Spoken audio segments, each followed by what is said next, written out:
Attendez.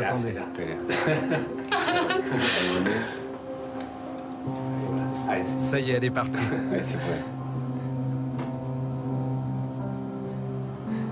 Elle est sortie et elle ne reviendra jamais. C'est spectaculaire. Elle y est arrivée. Paul, un homme, a une idée de génie.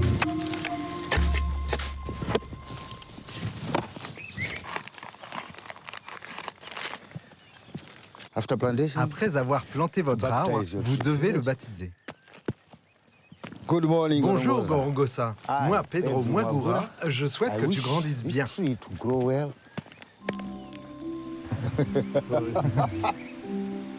Pedro a grandi ici. Il est l'un des premiers à avoir cru à la renaissance du Gorongosa.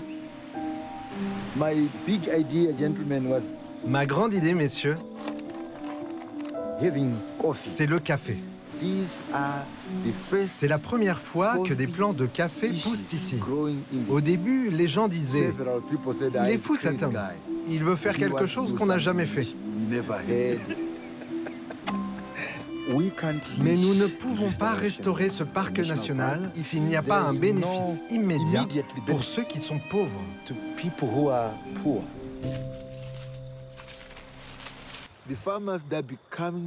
Les fermiers sont devenus les premiers conservateurs du parc.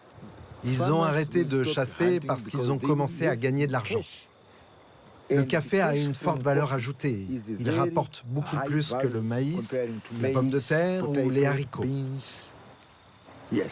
On a fait d'une pierre deux coups, l'argent et la nature. Il va falloir qu'ils abattent des arbres.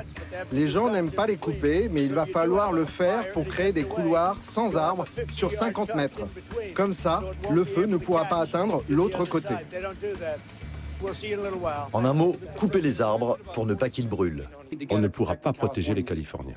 Ok, ça va commencer à se refroidir. Vous verrez. J'aimerais que la science soit d'accord avec vous. Enfin, la science ne sait pas tout, Tom.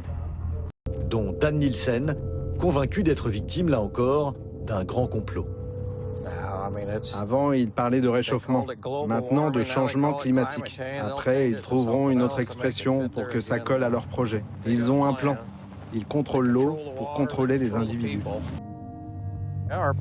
Notre plan, c'était d'organiser une manifestation avec 2000 personnes, forcer le passage, ouvrir les vannes pour que l'eau coule à nouveau vers les fermes.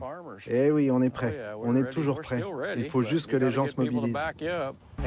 Ça va, les gars? Salut. Je voulais savoir à quel point le manque d'eau vous affecte, les gars. Ah, ça nous affecte beaucoup. Eh oui, pas d'eau du tout cet été, hein. Eh non, pas une goutte. Le saumon argenté, vous savez, il est sur la liste des espèces en danger. Mais comment c'est possible? On en trouve coupé en tranches dans tous les magasins du comté. Et pourtant, elle est classée espèce en danger. Ça n'a pas de sens. Gerhard Richter est l'un des plus grands peintres allemands actuels. Et en tout cas, le plus coté. Il a peint des lignes, il a peint des bougies et il a peint du papier toilette. Mais ne croyez pas que ce tableau soit anecdotique, car il prend position dans un débat important qui divise l'humanité en deux, l'orientation du rouleau de papier toilette. Dans quel sens pensez-vous qu'un rouleau de papier toilette doit être accroché? Cette question, c'est celle que pose Edgar Allan Burns, un sociologue américain, à ses élèves de première année. Selon lui, cette question montre que même la pratique la plus triviale répond à des implicites sociaux. Donc, mérite qu'on s'y intéresse. Donc, on a lancé un test. Les études montrent que 7 personnes sur 10 installent le rouleau par-dessus et 3 par-dessous. La scission est là. Tout part de 2 brevets déposés en 1891 par Seth Wheeler, businessman américain. Dans le premier, il invente le rouleau de papier toilette. Dans le second, il tue le game en y ajoutant des perforations. Et dans les deux, le rouleau est en position par-dessus. Il n'y a pas débat.